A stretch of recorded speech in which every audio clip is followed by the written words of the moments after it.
2023, Time Magazine a élu l'Europe comme l'endroit le plus ténébreux spirituellement parlant.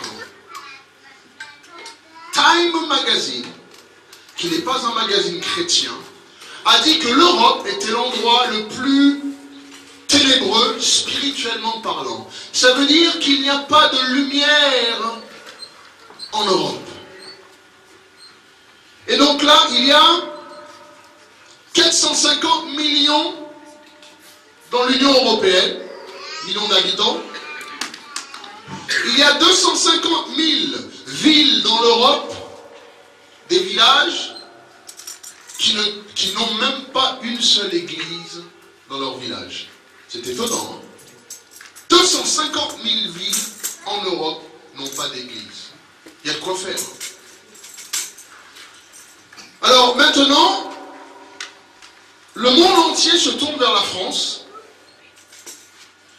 Et c'est en lisant ça que j'ai vu que des grands hommes, des hommes de Dieu avec des grandes églises se tournent vers la France, et puis ils se tournent tout autour de la France, parce que, vous savez, ces hommes, ils vont en Allemagne, ils vont en Belgique, en Suisse. Je bénis l'homme de Dieu pour l'Ukraine, je parlais de lui hier, Sunday qui est en Ukraine, je bénis Dieu que le travail qu'il fait, une église de 20 000 membres, gloire à Dieu. Je ne fais pas de publicité pour lui, mais je vous dis que c'était le moment de l'Ukraine. Mais vous savez, je suis en train de voir qu'en fait, aucun de ces ministères se trouve en France. Ils tournent tous autour parce que la France est l'une des villes les plus dures au monde. Vous pensez l'Arabie Saoudite? Pas du tout. Le Maroc, ben, on y est là-dedans. L'Algérie, il n'y a pas de souci. Là, j'y vais les yeux fermés. Je ne sais pas comment je vais y arriver, mais j'irai dans ces pays les yeux fermés. Mais en France, chaque jour, une église démarre en France et chaque jour, il y en a une qui ferme. La France est le pays le plus dur, élu au top 10, les plus durs.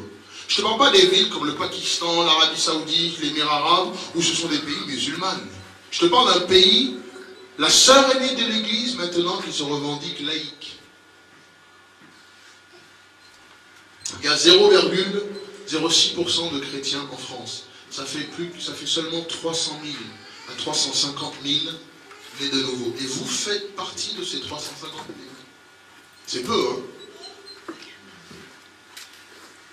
Et là, j'ai appris que ce ministère qui est le ministère, j'ai oublié son nom, Enjoying Everyday's Life, Joyce Meyer Ministry, qui sont en train de tourner parce qu'ils tournent autour. Ils ne savent pas comment rentrer en France. Ils ne savent pas. Donc ils tournent autour de la France parce que chacun d'entre eux a démarré une église en France et l'a fermée. Donc là, ils sont en train de tourner, ils volent autour de la France pour voir comment ils peuvent rentrer. Et donc ils cherchent des hommes et des femmes de Dieu qui veulent travailler. Et là, il vient d'avoir une église Hillsong. Qui connaît Hillsong? Il vient d'avoir une église qui essaye de toucher la France à travers la musique. Donc ils essayent, ils commencent, et finalement, en 2006, ils se disent qu'il y a un problème à Paris et qu'ils vont enfin faire quelque chose. J'ai reçu un courrier de T.L. Osborne il y a 2 jours. On est en train de programmer sa venue. Donc il va venir, je rencontre un autre prédicateur samedi prochain. Et puis le confrère T.L. Osborne, qui fait partie de notre association pastorale, a dit qu'il va venir en France. Donc on est en train de... Moi je ne peux pas le faire venir tout seul. Et puis donc on est en train de travailler ça. Donc les hommes finalement se tournent vers ce pays. Aujourd'hui nous continuons en fait la prédication sur l'armée de Dieu qui est en train de se réveiller. Nous avons vu que les gens meurent chaque jour. Aujourd'hui le frère nous a parlé, ça m'a beaucoup touché, des gens homosexuels qui ne sont pas du tout enseignés, qui ne sont pas du tout amenés au Seigneur, parce que l'Église ne sait pas comment gérer ça, donc il les délaisse, et pourtant il y en a partout. Pourtant il y en a partout, mais on les délaisse parce qu'on ne sait pas comment les gérer. Tout de suite on les voit, on dit « Ah, tu vas l'enfer si tu ne changes pas », mais ce n'est pas la façon de les toucher. Ce n'est pas la façon, donc il y a une façon. Donc le monde est rempli de gens qui meurent spirituellement et qui meurent chaque jour sans connaître Dieu. Mais aujourd'hui, comme je disais souvent, le centre, la clé même dans ce monde, sur cette terre, je veux dire, n'est pas Israël. La clé même, toutes les églises se tournent vers Israël, et le Hamas qui vient de passer, et ainsi de suite. Tout le monde s'attend à ce qu'il se passe quelque chose et qui regarde Israël. Pourtant, ce n'est pas le temps d'Israël, c'est le temps de l'Église. Et tout le monde devrait se tourner sur l'Église, car nous sommes dans la dispensation de la grâce, qui est la dispensation de l'Église. La grâce étendue au monde entier. La clé, depuis il y a 2000 ans, depuis que Jésus-Christ est mort sur la croix, la clé même que nous devons tous regarder, c'est l'Église. Amen.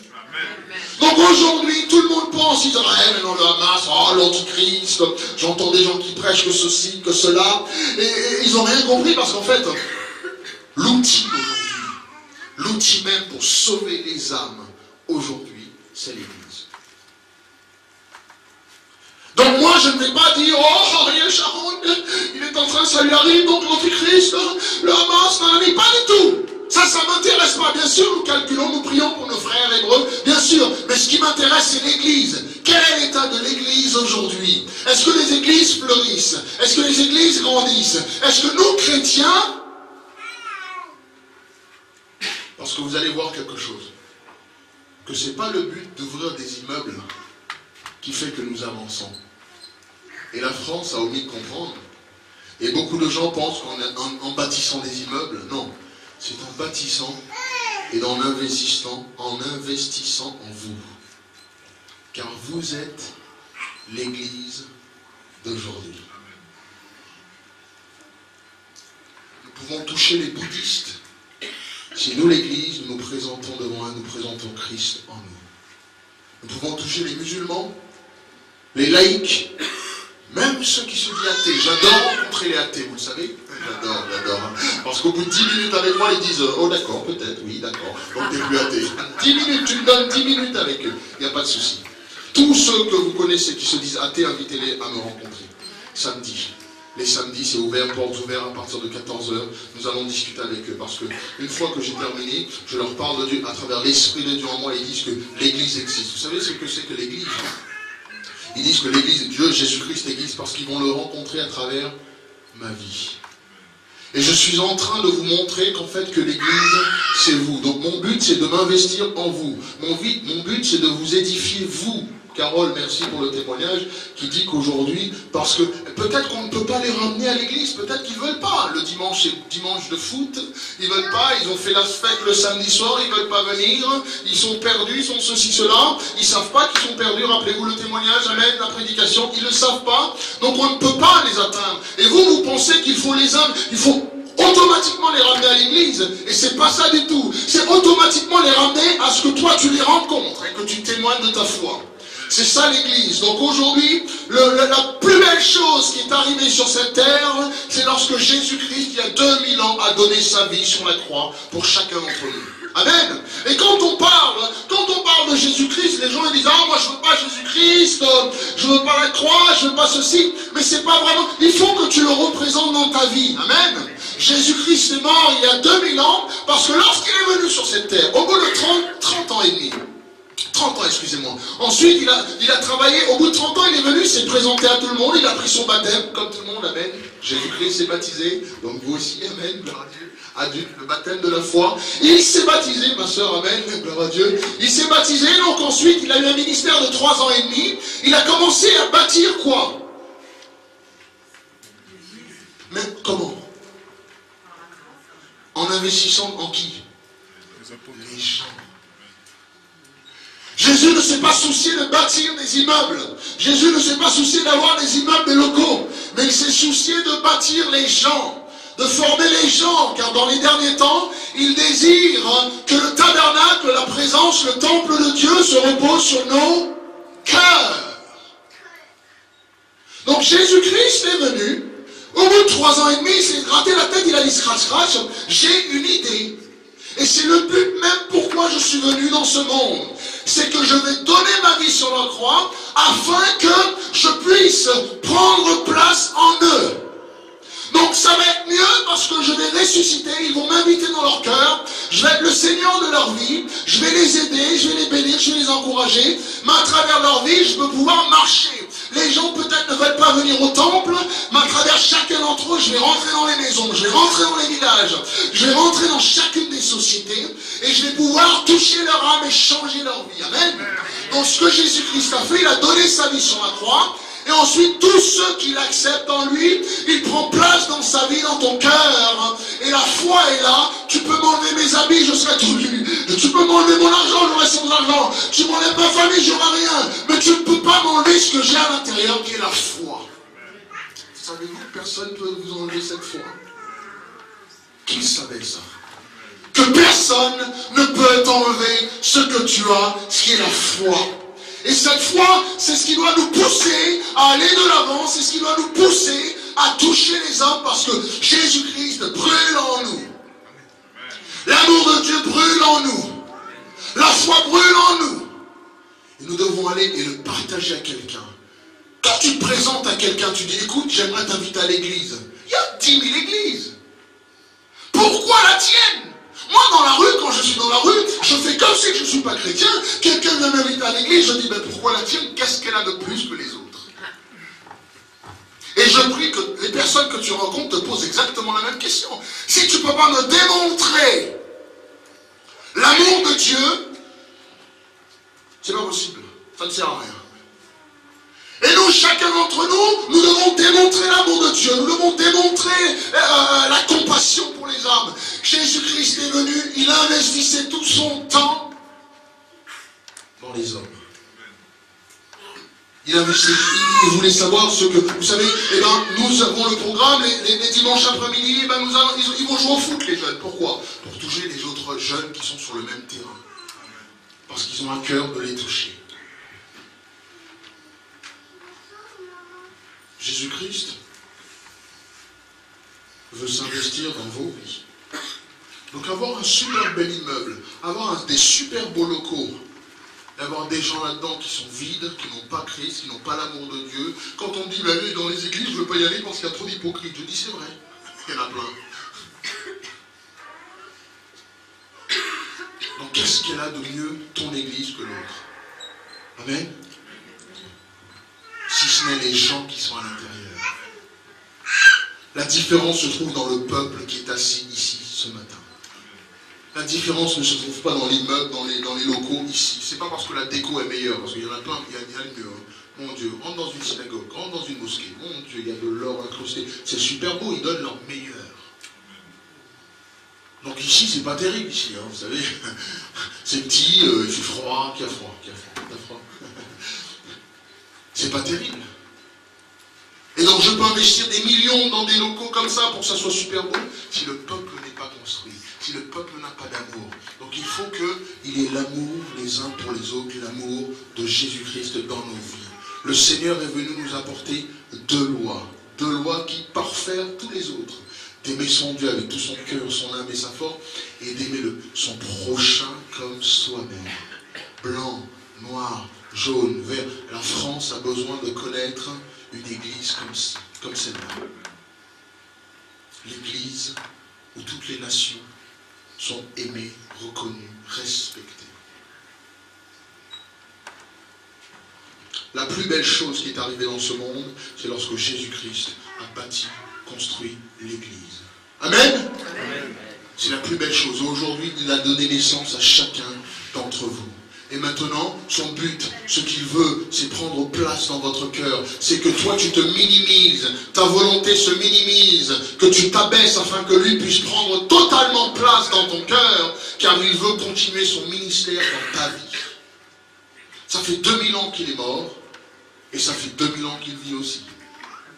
Car aujourd'hui, la Bible reste toujours le best-seller du monde. Alléluia. C'est pas Agatha Christie, hein. C'est pas Mary Higgins Clark, hein. C'est pas les contes pour enfants, hein. Ça reste la Bible, le livre le plus diffusé au monde. Amen. Et donc n'aie jamais honte d'ouvrir ta Bible dans un métro.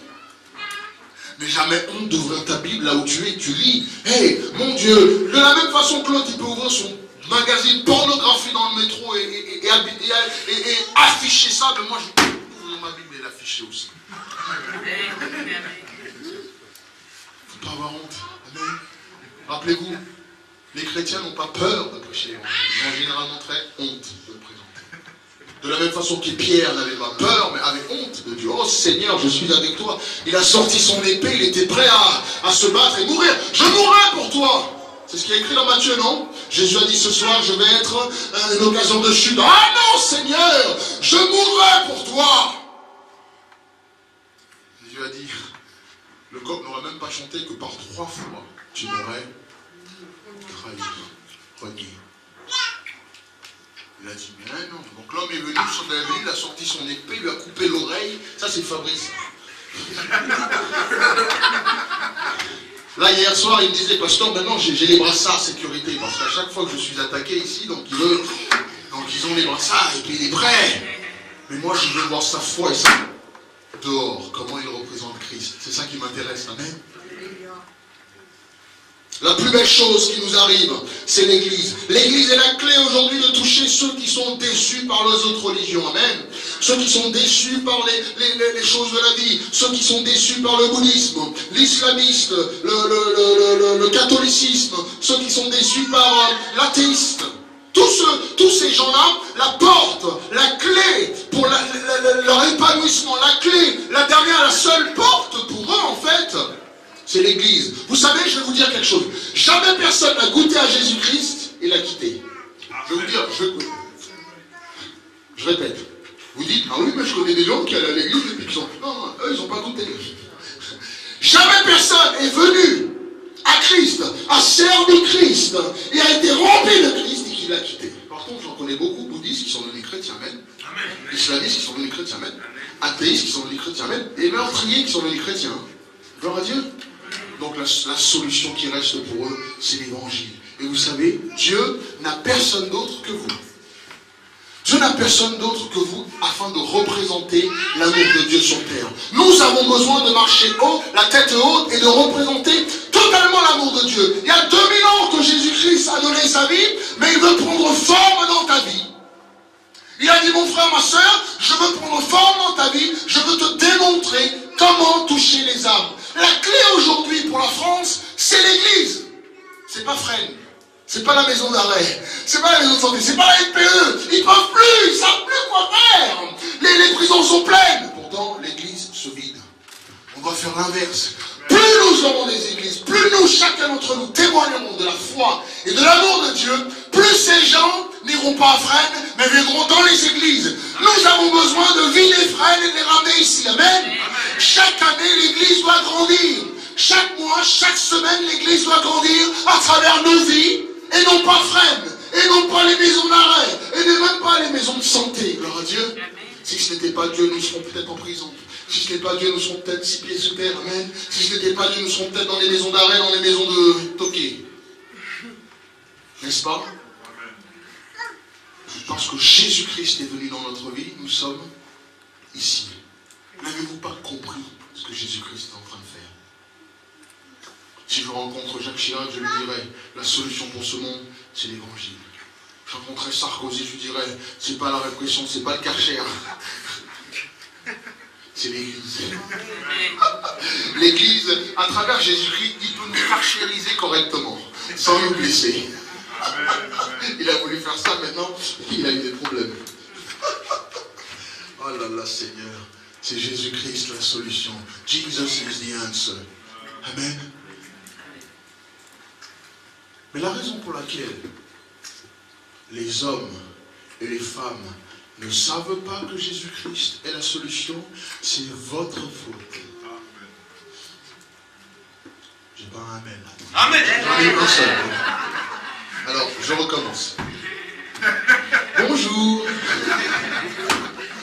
Alors, la raison pour laquelle Jésus-Christ est confondu avec des sectes, la France, qui est l'une des pays les plus de lois contre les sectes, est celle qui habite le plus de sectes.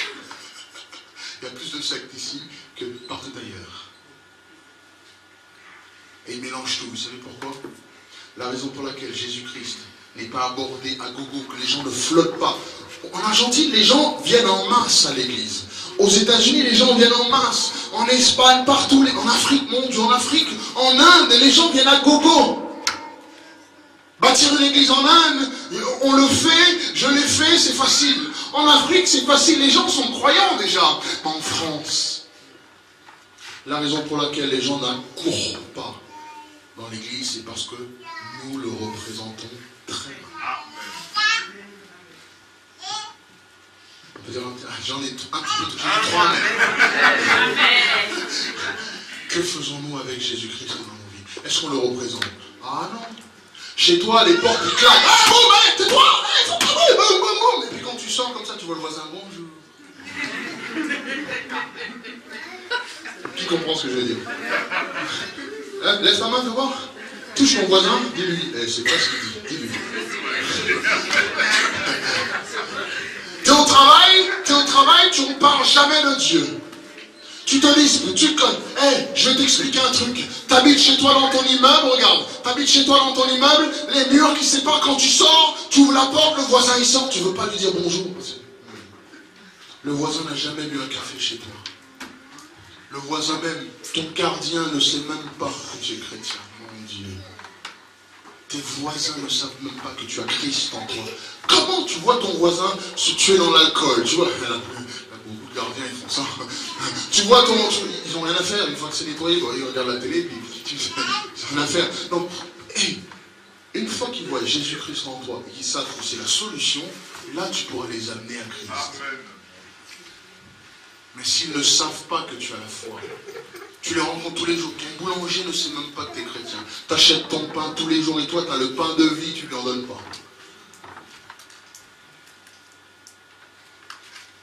C'est calme ce matin.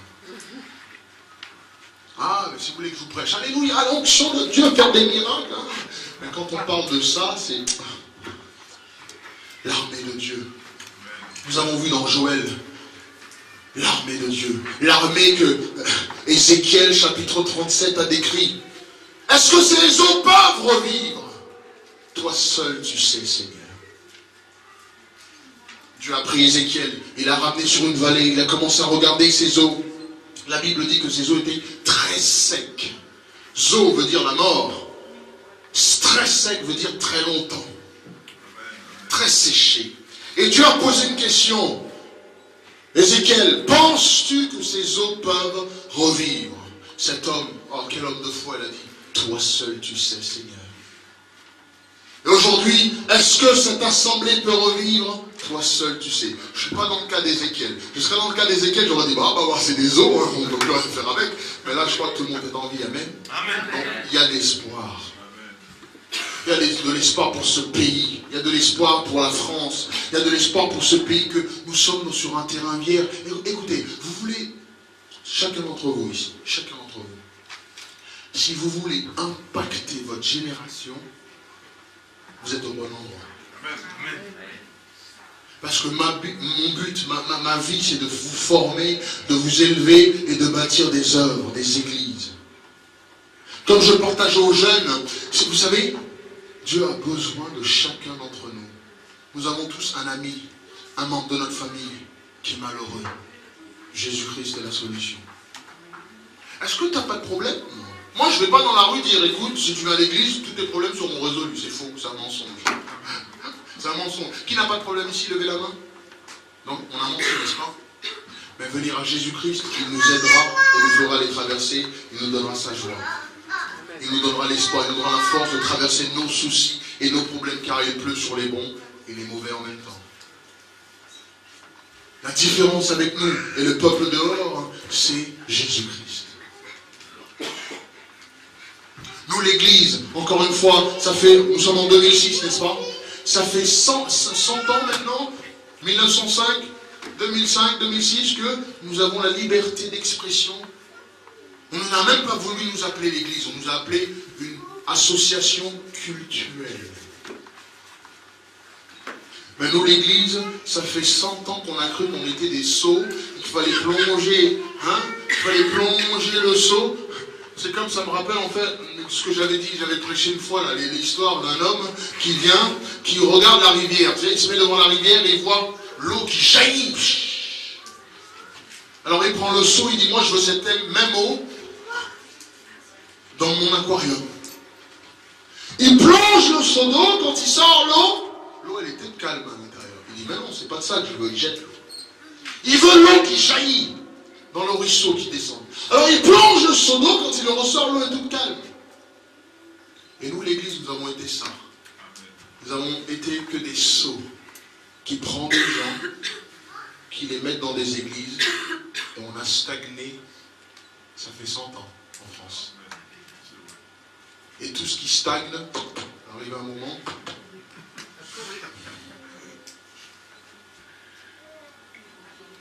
Dieu nous appelle à être des filtres, amen.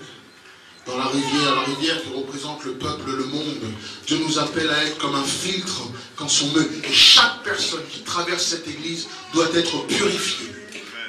Donc moi, ma vie, Dieu m'a mis à Saint-Ouen, Dieu a mis cette église ici, nous sommes un filtre, non pas un seau. Donc ça ne m'intéresse pas de dire, oh, restez,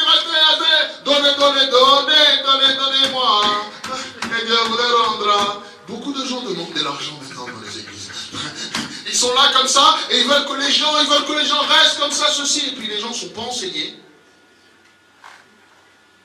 J'adore les ministères comme ça, que les gens ne sont pas enseignés.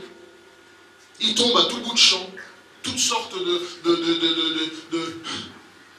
C'est dans Galates, c'est Paul qui disait, je suis étonné que vous quittiez l'évangile que je vous ai prêché aussi vite. J'en connais tellement qui à gongo comme ça, qui tombent parce qu'ils ne sont pas du tout enseignés. Tandis que Dieu nous a dit, allez, faites-le toutes les nations des membres, des disciples.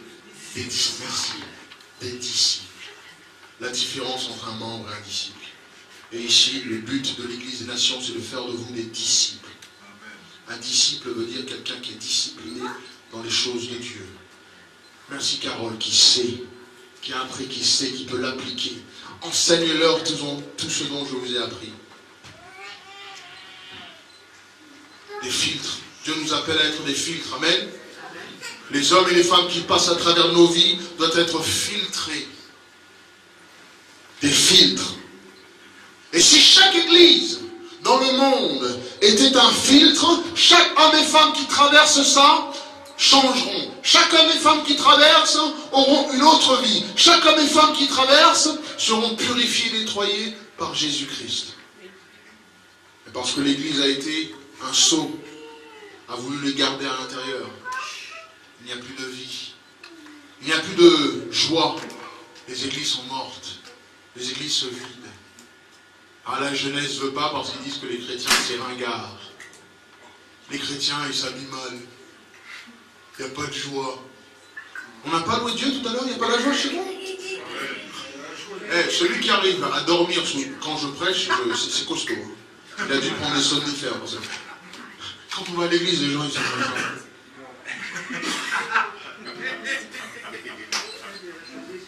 Ils sont à l'église, ils sont comme ça. À l'église. Il n'y a pas de vie. Les jeunes ne veulent pas venir. Nous avons besoin de toucher cette jeunesse. Nous avons besoin de nous investir dans la jeunesse, de les filtrer, de nettoyer et de les laisser continuer. Donc quand je rencontre un jeune qui veut être docteur, je le forme, je le filtre, je le nettoie, qu'il reste docteur. Je rencontre quelqu'un qui est avocat, je le prends, je le filtre, je le nettoie et qu'il reste avocat. Parce qu'il y a des hommes de Dieu qui ont besoin d'être avocats. Aujourd'hui, où sont les avocats chrétiens? Où sont les médecins chrétiens?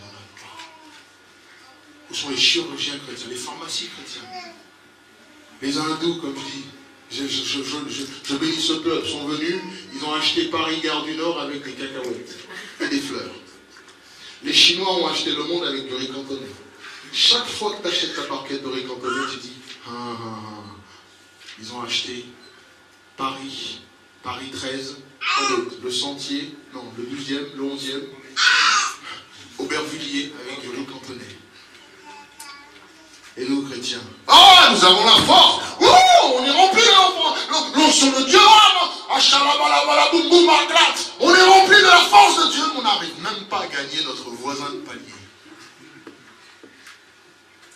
Amen. J'adore quand les hommes, moi j'ai plein d'hommes qui viennent, qui m'appellent, pasteur, j'ai l'onction de Dieu, Dieu m'a envoyé, tu regardes leur vie, ben, ils n'ont pas de travail, ils n'ont pas de chaussures. Ah, l'onction de Dieu, je sais que Dieu va pourvoir pour moi, ils n'ont rien. Donc avant de me montrer ta puissance et ton onction, montre-le-moi dans ta vie. Fais-moi voir dans ton foyer comment tu es. Amen. Ensuite, je pourrais dire Dieu est dans ta vie. Mais quand tu viens, eh ben, je ne peux pas payer le ticket. Je ne peux pas manger rien. Montre-moi d'abord Dieu dans ta vie. Et ensuite, viens nous donner un coup de main en France. C'est vrai? Il faut que ça marche d'abord pour nous. Mais nous, chrétiens, nous avons le capot qui est bleu, la porte droite qui est rouge, le coffre qui est jaune, parce qu'on est à la casse. On est à la casse. Il y a que là. On a la foi que pour la casse. On a la foi que pour acheter des choses à la casse. Notre télé à la maison, il y a un cintre pour bien capter. Il y a un cintre. Et puis le pot d'échappement, c'est un bout de cintre. Tu sais, les cintres, ils ne servent pas que pour les linges. Hein. C'est un bout de cintre qui tient le pot d'échappement. C'est du scotch qui tient le volant. Tu sais, qui est déjà rentré dans une voiture qui a tenu le pommeau et puis ça collait? Parce que c'est du scotch qui... Mon Dieu, où est ta foi? Montre-moi ta foi, je te montrerai les œuvres. Sans foi, il n'y a pas d'œuvre. N'est-ce pas biblique? Montre-moi ta foi. Montrons notre foi. Si nous avons foi en Christ, de témoigner de Jésus dans ce pays de la France, nous sommes l'Église. Écoutez, Dieu a investi son meilleur, son Fils unique, sur la croix. Il a investi son meilleur afin que nous, mon Dieu, cet homme a eu que 3 ans et demi de ministère à votre avis. Pourquoi? Pour ensuite ressusciter en nous. Ça fait 2000 ans qu'il travaille dans le monde. En Chine. Dans les... Combien de continents il y en a? Combien de continents? Il y en a combien de continents? Combien? Ça dépend. Il y a plein de versions. Qui dit 5? Moi. Qui dit 7? 7.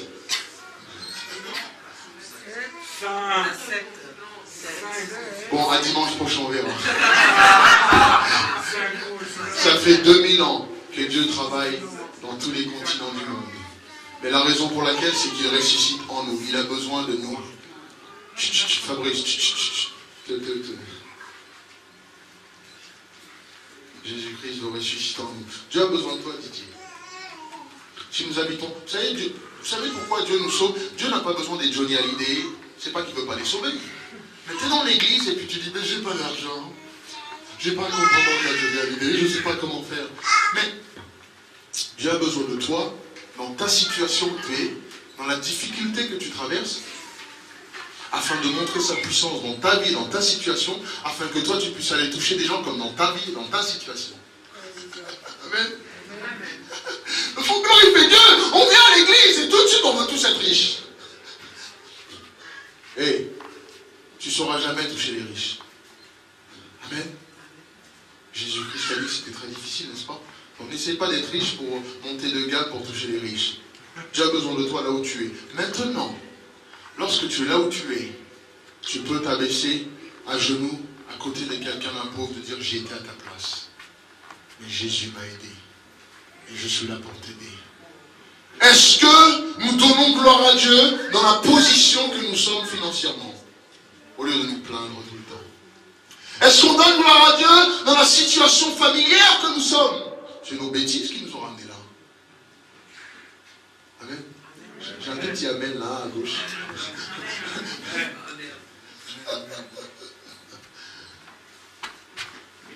Pourtant Dieu a besoin de nous là où nous sommes.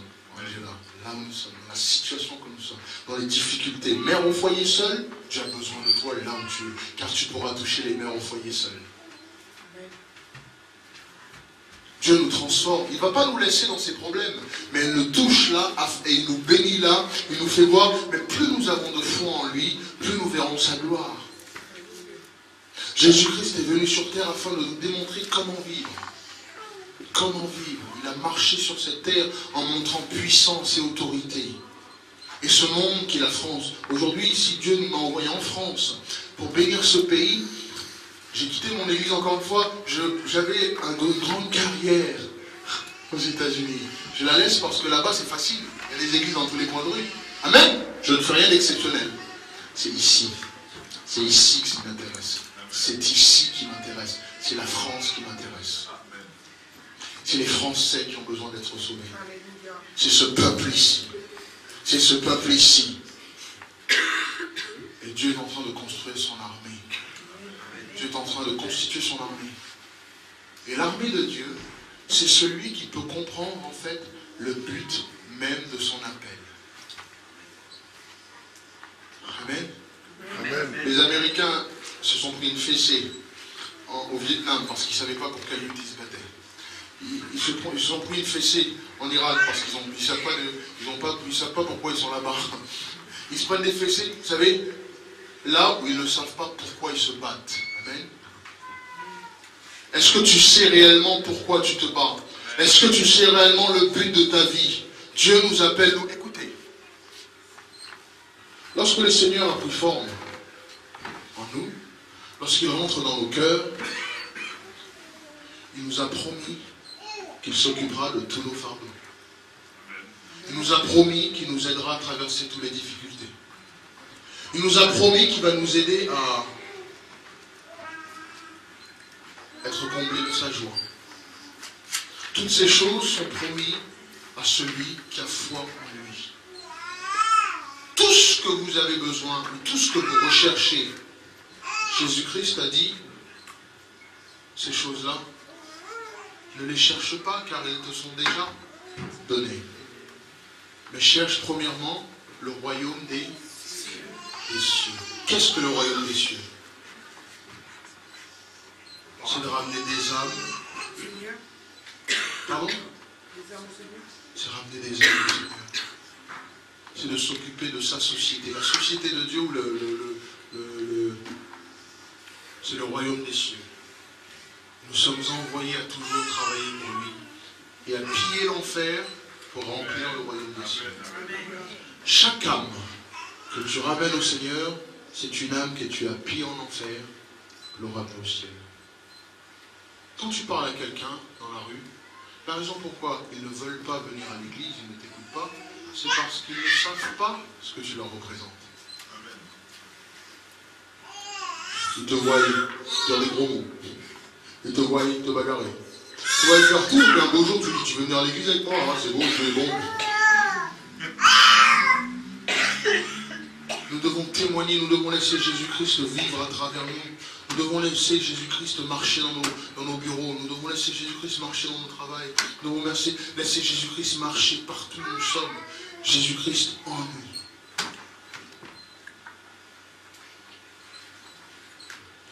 Nous devons laisser ce réveil. La France prie pour un réveil. Tout le monde demande ce réveil. Amen. N'est-ce pas? Vous avez déjà entendu parler. Le réveil, envoie le réveil, Seigneur. Mais le mot réveil veut dire être éveillé. Quand tu mets un réveil, tu veux te lever à 8 heures. Le réveil sonne à quelle heure? 8 heures. Le réveil, c'est pour te réveiller. Et tous les gens qui prient pour le réveil, ça veut dire qu'ils sont endormis. Ils attendent le réveil d'Argentine, de nos confrères d'Argentine. Ils attendent le réveil aux États-Unis, ils attendent le réveil partout. Ils attendent, ils sont endormis, ils ne savent plus quoi faire, mais ils attendent, ils sont perdus. Tandis que pour être réveillé, pour amener le réveil, je veux dire, il faut que nous-mêmes nous soyons réveillés. Que veut dire le mot réveillé? Ça veut dire que tu sais quelle heure il est, tu sais ce qu'il faut faire, et tu es alerté, tu es réveillé. Depuis que j'ai donné ma vie au Seigneur, je suis réveillé. L'outil pour ce monde, c'est l'Église. Malheureusement, l'Église n'a pas fait son travail. L'Église n'a toujours pas fait son travail en France. En 2006, la France est le tiers-monde spirituel. Amen. Donc parce que c'est le tiers-monde spirituel, les sectes viennent. Comme je disais souvent, je donne à ce pays 20 ans, elle deviendra islamiste. Comme l'Égypte, comme l'Iran, comme le Pakistan, comme l'Indonésie, comme Manille. Pourquoi? Parce que la plus belle proie à amener au Seigneur, c'est celui qui se dit athée. Ça veut dire qu'il n'a pas été confronté à rien. Il ne sait pas ce qui est Dieu. Il ne sait pas. Il est innocent. Il se met dans un groupe, je suis athée, moi je n'ai jamais rencontré Dieu. Laisse-le rencontrer Dieu dans ta vie. Écoutez, encore une fois, je termine pour dire ça. Il est l'heure. Vous savez ça, là? C'est un logiciel à appliquer dans notre disque, mais des fois il est trop et ça ne rentre pas. Ça ne sert à rien d'avoir 10 000 Bibles chez toi si tu ne la lis pas. Ça ne sert à rien de la lire si tu ne l'appliques pas. Tout ce qui est écrit dedans doit être appliqué dans nos vies et dans nos cœurs. Mais si tu la lis et tu ne l'appliques pas, ça ne sert strictement à rien. Tu sais qu'il y a beaucoup de chrétiens qui sont religieux. Mais des chrétiens remplis de foi, la France en a besoin de beaucoup plus. Ça, quand tu la lis, tu l'as. Le cerveau, c'est l'ordinateur. Tu impliques ça dans ton cerveau, et ensuite, quand il faut sortir le programme, tu peux sortir le programme et toucher des âmes.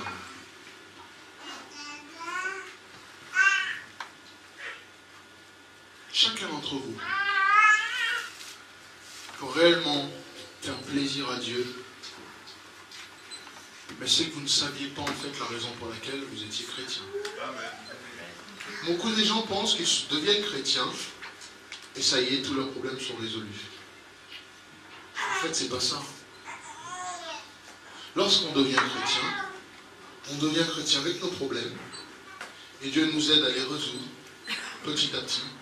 Au fur et à mesure qu'il nous aide, il a besoin que toi aussi tu travailles pour lui. Tu t'occupes de son travail et lui il s'occupera des tiennes. Tu t'occupes de ses problèmes et lui s'occupera des tiennes. C'est aussi simple que ça.